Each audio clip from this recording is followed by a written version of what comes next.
Welcome to a quick Foxy Tech Tips tutorial on recovering your deleted photos on Google Photos.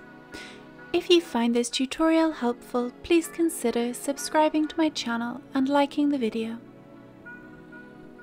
Once you delete a photo on Google Photos, provided it was previously uploaded to the cloud, the image will actually sit in your recently deleted folder for 60 days before it is permanently deleted. This is how you can recover it. On Google Photos, open your library.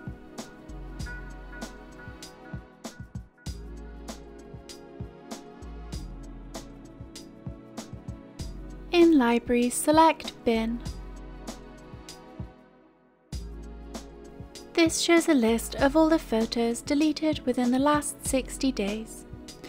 After 60 days, anything in here will be permanently deleted. Select the image you want to recover to open it and then tap Restore.